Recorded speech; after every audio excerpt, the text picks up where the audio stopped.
Salam, hər vaxtınız xeyir olsun. Bugünkü mövzumuz tabeli mürəkkəb cümlələr olacaq. Tabeli mürəkkəb cümlələr, ümumiyyətlə mürəkkəb cümlələri necə rahatlıqla tapmaq olar? Yadda saxlayın ki, əgər bir cümlədə 2 qrammatik əsas varsa, ən azı 2 qrammatik əsas varsa, həmin cümlə nə olacaq? Mürəkkəb cümlə olacaq. Mürəkkəb cümlənin də 2 növü var, tabelsiz və tabeli. Bugünkü mövzumuz sadəcə tabeli mürəkkəb cümlələr olacaq. Tabeli mürəkkəb cümlələrdə bir qrammatik əsas digərinə tabe olur. Yəni cümlənin tərkibini təşkil edən cümlələrdə bir cümlə digər cümləyə tabe olub, digər cümləni izah edir, aydınlaşdırır və yaxud da ki, ümumi məzmunla bağlı olur. Tabeli mürəkkəb cümlənin komponentlərindən biri mürəkkəb cümlə, daha doğrusu baş cümlə adlanır. Digəri isə budaq cümlə adlanır. Baş cümlə kvadratla işarələnir, budaq cümlə isə dairə işarəsi ilə. Və həmişə yadda saxlayın ki, budaq cümlə baş cümləyə tabe olur. Yəni oxun istiqaməti həmişə baş cümləyə olmalıdır. Budaq cümləyə yox. Dairə budaq cümlədir.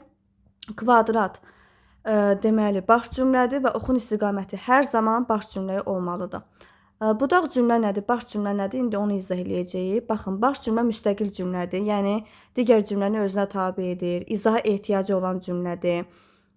Amma budaq cümlə isə digər cümləyə tabe olan, digər cümlədə olan məzmunu izah edən və yaxud da ki, buraxılmış üzvün mənasını izah edən, yəni digər cümləni tamamlayan cümlədir bir sözlə. Budaq cümlə aslı cümlədir, baş cümlə isə müstəqil cümlədir, tabe edən cümlədir. İndi budaq cümlənin funksiyalarına baxaq. Demək, budaq cümlənin uşaqlar 3 funksiyası var. 1. Budaq cümlə baş cümlədə buraxılan üzvün yerində işlənir. 2. Budaq cümlə baş cümlədə olan əvəzi qəlbi mənasını izah edir. 3. Budaq cümlə baş cümlənin ümumi məzmunla bağlı olur. Deməli, 3 vəzifəsi oldu. 1. Ya baş cümlədə olan, daha doğrusu baş cümlədə buraxılan üzvün yerində işlənəcək, ya baş cümlədə olan əvəzli qəlib sözlərin mənasını izah edəcək, ya da ki, ümumiyyətlə baş cümlənin ümumi məzmunu ilə bağlı olacaq. Gəlin əvvəlcə başlayaq. Buraxılan üzvün yerində işləmək nə deməkdir? Baxın, buraxılan üzvün yerində işləmək o deməkdir ki, siz cümləni təhlil aparırsınız və ola bilsin ki, baş cümlədə bir cümlə üzvü yoxdur, amma baş cümlə həmin, belə deyim, cümlə üzvünü izah edir. Yəni cümlə özünün yerində işlənir. Siz o cümləni sadə cümləyə çevirəndə elə bil ki, budaq cümlə həmin baş cümlədə buraxılan üzvü tamamlamış olur. Məsələn, adi bir nümunəyə baxaq. Deyirəm ki, inanmazdım ki, sən beləsən. İnanmazdım, əvvəlcə bu cümləni təhlil aparaq. İnanmazdım xəbərdir.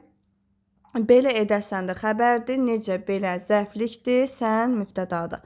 Demək, bu cümlədə ayrı-ayrı mübtəda xəbərlərimiz var. Yəni, inanmazdım birinci şəxsin cəmidir, daha doğrusu təkidir. Sən belə edəsən də ikinci şəxsin təkidir. Deməli, mübtəda, daha doğrusu xəbərlər ayrı-ayrı şəxsə aiddir. Demək, mürəkkəb cümlədir. İndi baxırıq ki, burada inanmazdım. Nəyə? Bax, nəyə sualını verdim. Nəyə sualını verdim, amma görürəm ki, yəni bu cümlədə, inanmazdım cümləsində əslində nəyə sualının cavabı yoxdur. Yəni burada tamamlıq buraxılıb. Nəyə sualı hansı cümlə üzvün sualıdır? Tamamlığın sualıdır. Deməli, baxın, baş cümlədə, yəni sualı verdiyimiz tərəf həmişə baş cümlə olur. Sualı verirəm baş cümləyə, amma cavabı alıram budaq cümlədə. Sən belə edəsən. Yəni, mən bu cümləyə sadə cümləyə çevirəndə belə çevirəcəm. Sənin belə edəcəyinə inanmazdım. Bax, sənin belə edəcəyinə inanmazdım. Nəyə inanmazdım? Sənin belə edəcəyinə. Demək, sualı verdim baş cümləyə, cavabı aldım budaq cümlədən. Deməli, bu cümlədə baş cümlə əvvəl gəlib, budaq cümlə sonra gəlib. Demək, sxemi belə olacaq. Yenə deyirəm, baş cümlədə buraxılmış üzvün yerində işləmək o deməkdir ki, baş cümlədə bir cümlə üzvü yoxdur və mən bu cümləni sadə cümləyə çevirəndə, budaq cümlə həmin baş cümlədə olmayan cümlə üzvün yerində işlənir. Yəni, sualı veririk baş cümləyə, cavabı alırıq budaq cümlədən. Bir başqa nümunəyə baxaq. Deyirəm ki, bizə demişdilər ki, getdiyiniz yerdə mənzil alacaqsınız. Yenə bunu təhlil edək. Demişdilər kimə, bizə. Getdiyiniz yerdə mənzil alacaqsınız. Mən nə alacaqsınız? Daha doğrusu nəyi alacaqsınız? Mənzili alacaqsınız. Tamamlıq. Nə edəcəksiniz? Alacaqsınız. Hansı yerdə? Getdiyiniz yerdə, harda yerdə? Düzdür? İndi mən bu cümləyə yenə sual verirəm. Bizə demişdilər. Baxın, bu cümlə natamamdır da. Natamamdırsa, deməli o cümlə baş cümlədir. Bizə demişdilər. Nəyi deyiblər? Məlum deyil. Deməli, nəyi sualını verirəm baş cümləyə, amma cavabı alıram budaq cümlədən. Yəni, indi sadə cümləyə çevirək. Bizə demişdilər ki, nəyi? Getdiyiniz yerdən mənzil alacağımızı demişdilər. Mən bu cümləni sadə cümləyə çevirəndə budaq cümlə buraxılmış tamamlığın rolunda çıxış edir. Deməli, burada buraxılmış üzvün yerində işlənib. Keçirəm indi budaq cümlənin ikinci vəzifəsinə. Dedik ki, ikinci vəzifəsi budaq cümlənin ikinci vəzifəsi baş cümlədə işlənmiş əvəzli qəlbin mənasını izah etməkdir. Əvəzli qəlblər hansılardır? Ona, buna, ona görə, onda, bunda, elə, belə, o vaxt, buna görə, odur, budur kimi sözlərdir. Bu sözlər adətən işarə əvəzlidir. Amma hamısı yox da, yəni əksəriyyəti işarə əvəzlikləridir. Və budaq cümlə, bax bu üzvlərdə, daha doğrusu baş cümlədə olan bu sözlərin mahiyyətini izah edir, mənasını izah edir. Aydındır? Məsələn, deyirəm ki, istədiyim budur ki, bizi unutmayasan. Budur, xəbər, nə istədiyim. İndi mən istədiyim budur deyəndə konkret bilmir axı istədiyim nədir? Budurun izahı nədir? Bizi unutmayasan. İndi baxın, mən bu cümləni sadə cümlə çevirirəm. İstəyim bizi unutmamağındır. İstədiyim bizi unutmamağındır. Bax, budurun mənası nəymiş? Bizi unutmamağın. Aydındır. Budurun yerinə nəyə qoydum? Bizi unutmamağı qoydum. Demək, istəyim budur ki, bizi unutmayasan. Aydındır. Demək, mən bu cümləyi sadə cümlə çevirəndə budurun yerində budaq cümləni işlədirəm. Demək, burada nə olacaq? Əvəzli qəlbin mənasını, məzmununu açır. Və yaxud da ki, başqa bir nümunəyə baxaq. Elə adam olmalısan ki, haqqında pis danışmasınlar. Bax, pis danışmasınlar xəbər, necə danışmasınlar pis, tərz hərəkət zəifliyi, haqqında, nədə haqqında, tamamlıq. Adam olmalısan bir yerdə xəbər, necə adam olmalısan, elə adam olmalısan. Bax, burada mən bu cümləni yenə sadə cümləyə çevirəndə, əvvəlcə sadə cümlə çevirməmiş bir daha baxaq. Elə adam olmalısan. Bax, elə adam olmalısan deyəndə, siz konkret bilmirsiniz ki, necə adam olmalıyıq, düzdür? Deməli, bu izaha ehtiyacı var da, bu sözün izaha ehtiyacı var. İzah edib budaq cümlə.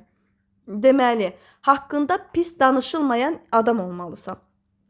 Mən bu cümləni tərlə apardığım zaman elənin mənasını izah edən söz nə oldu? Haqqında pis danışılmayan adam olmalısan. Deməli, burada elənin məzmunu açılır budaq cümlədə. Bax, bu deməli cümlədə yenə baş cümlə əvvəl, budaq cümlə isə sonra gəlib. Bax, bu sxemə uyğun olacaq. Keçirin növbəti üçüncü funksiyasına. Budaq cümlənin üçüncü funksiyası deməli, ümumi məzmunla bağlı olur. Bu daha çox şərt və qarşılaşdırma budaq cümlələrinə aiddir. Yəni, burada nə buraxılmış üzv olur, nə də ki, əvəzli qəlib olur.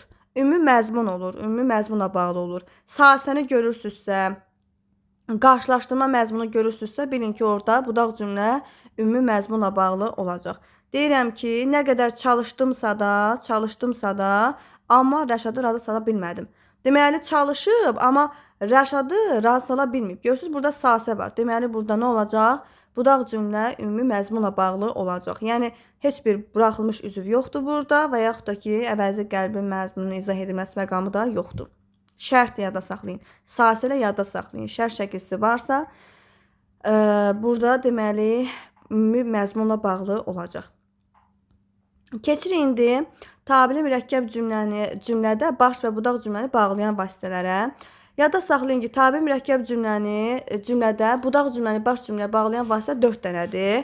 Bir tabirlik bağlayıcısı, bağlayıcı sözlər, şəkilçilər və bəzi modal sözlər, bəzi ədatlar və həmçinin yalnız intonasiyanın köməyi ilə. Əvvəlcə danışaq tabirlik bağlayıcılarından. Biz bilirik ki, tabirlik bağlayıcıları hansılardır?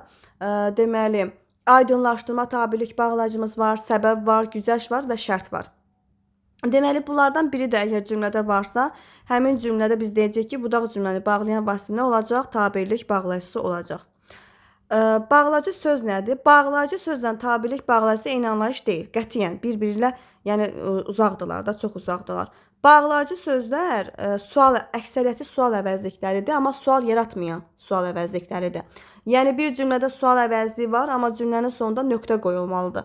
Və yada saxlayın ki, bağlayıcı söz mütləq budaq cümlədə gəlir, baş cümlədə gələ bilməz.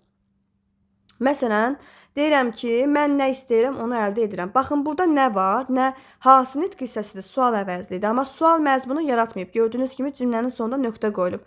Deməli, burada sual məzmunu yaratmayıb və bu nə olacaq? Artıq bağlayıcı söz olacaq. Bağlayıcı söz yalnız budaq cümlədə gəlir və baxın bu sxemə uyğun olur. Budaq cümlə əvvəl gəlir, baş cümlə sonra gəlir. Mütləq şəkildə hər zaman belə olur. Bağlayıcı sözlər nə oldular? Əksəriyyətə sual əvəzliyi oldu. Amma hamısı yoxdur. Məsələn, o yerə ki, o zamana ki, o vaxta ki, hər kəs, hər kim, hər nə, elə ki, o yerə kimi sözlərimiz də bağlayıcı sözlərdir. Yəni hamısı sual əvəzlikləri deyil. Amma əksəriyyəti sual əvəzlikləridir. Bir daha deyirəm, sual əvəzlikləri mütləq birinci cümlədə olur, mütləq budaq cümlə əvvəl olur və bağlayıcı vasitə kimi çıxış edir.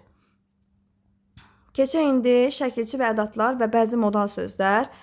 Baxın, sadır, sadadır, ondan sonra düzü, doğrusu, düzdür sözləri, doğrudur sözləri. Əgər cümlədə bu sözləri görürsünüzsə, bilin ki, həmin cümlə tabirli mürəkkəb cümlə olacaq və bağlayıcı vasitə kimi çıxış edəcəklər. Sa, sada, sa belə, mı.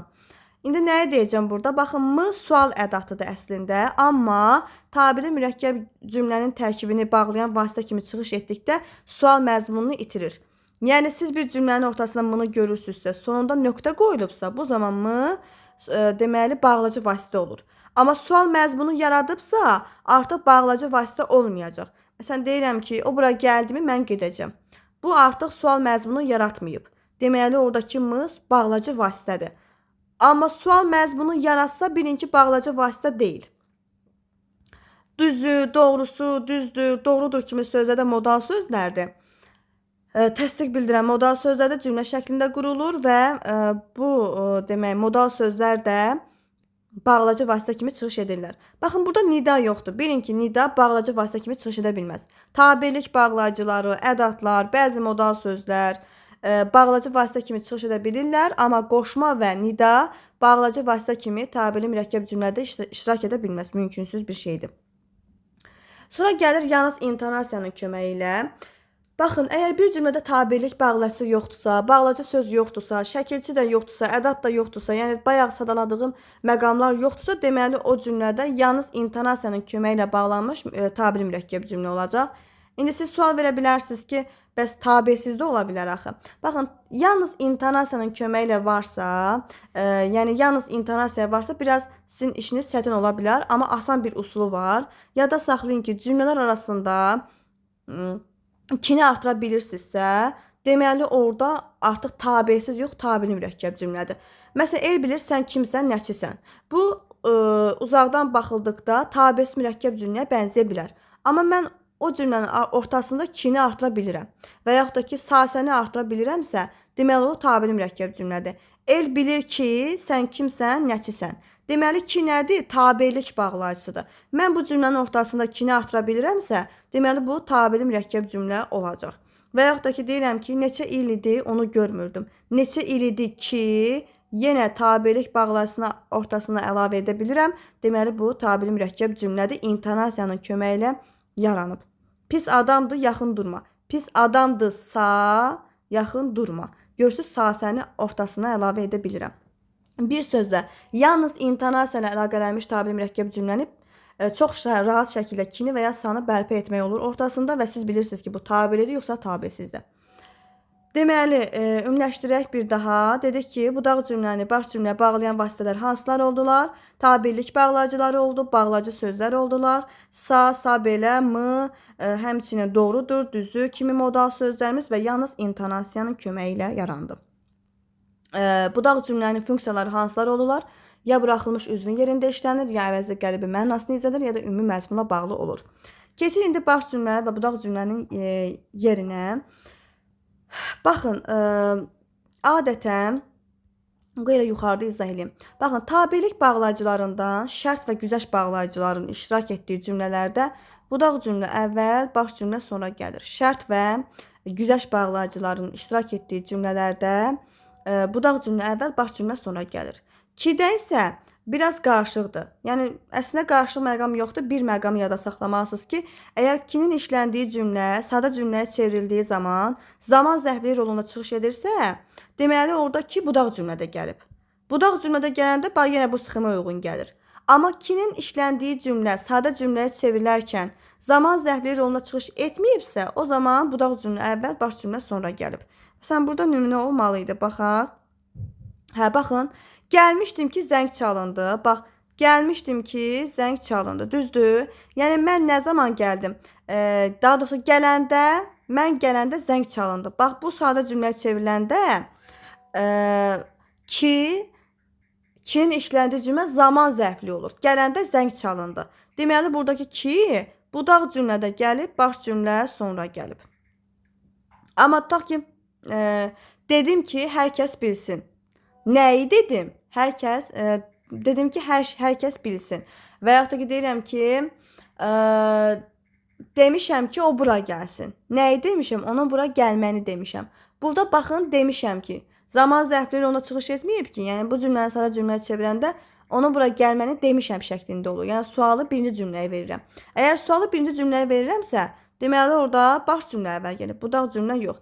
Bir də zaman zərfli kimi yada saxlayın. Əgər kinin işləndiyi cümlə sadə cümləyə çevrilərkən zaman zərfli rolunu çıxış edirsə, kinin işləndiyi cümlə budaq cümlə olur. Amma digər kinin işləndiyi cümlələrin hamısında baş cümlə əvvəl, budaq cümlə sonra gəlir.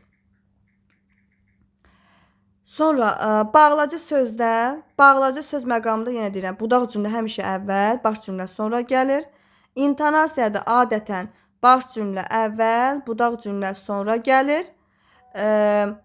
Modal sözlər, ədatlar, şəkilçilərdə isə xüsusən sa, sada varsa, mı varsa, budaq cümlə əvvəl, baş cümlə sonra gəlir. Yada saxlayın. Əgər sa varsa, sada varsa, mı ədatı varsa, sa belə varsa, orada budaq cümlə əvvəl, baş cümlə sonra gələcək. Bunları yada saxlayın. Demək, nə vaxt budaq cümlə əvvəl oldu? Tabirlik bağlacılarından şərt və güzəştdə, bağlacı sözlərdə, sada və mı ədatlarında, bir də bunlarda. Nə vaxt baş cümlə əvvəl olur? Yalnız intonasiyada, bir də kinin zaman zərfli roluna çıxış etmədiyi məqamda. Aydındır? Bunları yadda saxlayırsınız. Bir də əgər bayaq dedim ki, əvəzli qəlbin mənasını izah edirsə, yəni əvəzli qəlb əgər baş cümlədə gəlib, qarşılıq söz kimi çıxış etməyibsə, o zaman da baş cümlə əvvəl, budaq cümlə sonra gəlir. Bir məqamı da deyim, əvəzli qəlb bağlacı vasitə sayılmır uşaqlar. Bəzən testlərdə səhv salırlar uşaqlar, əvəzli qəlb görən kimi bağlacı vasitə götürürlər. Əvəzli qəlb sadəcə olaraq budaq cümlənin növünü müəyyənləşdirməyə kömək olur. Məsələn, təyin budaq cümləsidir, şərt budaq cümləsidir. Yəni bunları tapmaqda köməklik göstərir. Digər bağlacı vasitə kimi və yaxud da ki, budaq və baş cümlənin rolunu müəyyənləşdirməyə köməklik göstərmir. Bağlayıcı vasitələr, yenə deyirəm, tabirlik bağlayıcılardır, bağlayıcı sözlərdir, intonasiyadır və bayaq dediyim ədatlar, modal sözlər, sahə şəkilçiləridir. Bu qədər. Əgər sualınız olarsa verə bilərsiniz.